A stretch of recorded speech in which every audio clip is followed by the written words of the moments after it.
Pra-bencana tanah longsor mengungkap pencegahan bencana tanah longsor. Longsor atau tanah longsor adalah peristiwa geologi berupa pergerakan massa tanah, batuan, atau material lain dari lereng yang turun akibat pengaruh gaya gravitasi. Longsor biasanya terjadi secara tiba-tiba dan dapat dipicu oleh beberapa faktor seperti curah hujan tinggi, gempa bumi, erosi, aktivitas manusia misalnya penebangan hutan, dan struktur tanah yang labil. Pencegahan bencana longsor. 1. Pemetaan daerah rawan longsor. Identifikasi dan pemetaan daerah yang memiliki potensi tinggi untuk terjadinya longsor berdasarkan karakteristik geologis, topografi, dan riwayat bencana. 2. Penilaian risiko. Evaluasi tingkat risiko longsor di setiap daerah termasuk potensi kerugian manusia, infrastruktur, dan lingkungan. 3. Pembangun infrastruktur yang tahan longsor. Pembangunan bangunan dan infrastruktur yang kuat yang dirancang khusus untuk menahan gaya gravitasi dan tekanan tanah. 4. Penguatan tebing. Penggunaan retaining wall atau metode penguatan tebing lainnya untuk mencegah runtuhnya tebing dan tanah. 5. Pembuatan tanggul. Pembuatan tanggul menahan untuk mencegah runtuhan batuan dan material longsor. Selanjutnya ada mitigasi non-struktur, reboisasi dan penghijauan. Penanaman pohon yang berakar dalam untuk meningkatkan stabilitas tanah dan mencegah erosi. Pendidikan dan kesadaran masyarakat, penyuluhan dan edukasi kepada masyarakat tentang risiko longsor, cara mengenali tanda-tanda awal dan langkah-langkah yang harus diambil saat terjadi bencana.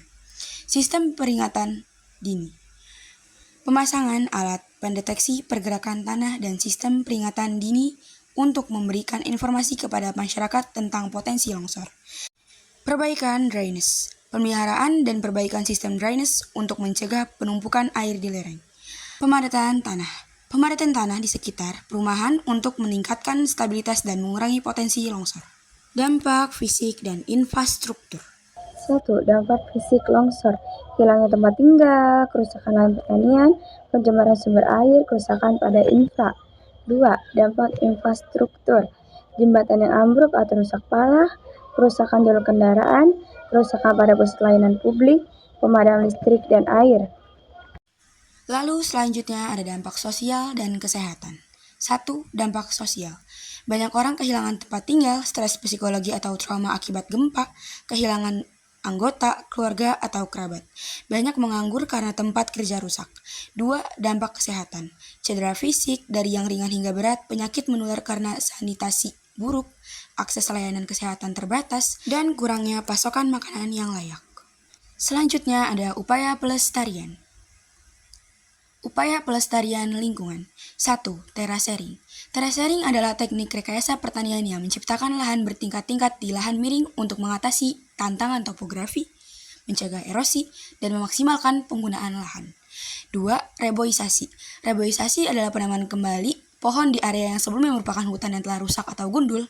Tujuannya adalah untuk memulihkan fungsi dan manfaat hutan, serta mengembalikan kesuburannya.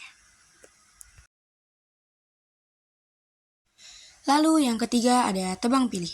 Tebang pilih tanaman atau selective logging atau high grading adalah praktik pengolahan hutan yang menekankan pada penebangan pohon yang sudah tua, berkualitas baik, atau memiliki potensi pertumbuhan rendah sambil mempertahankan pohon-pohon muda dan berpotensi untuk masa depan hutan.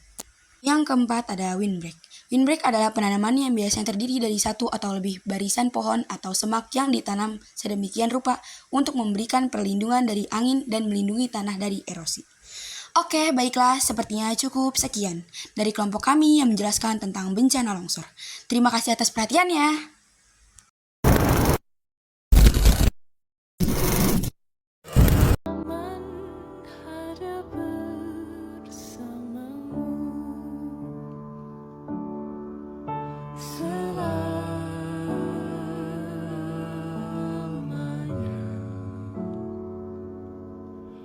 Sampai kita tua, sampai jadi debu, ku dilihat yang satu, ku di sebelahmu.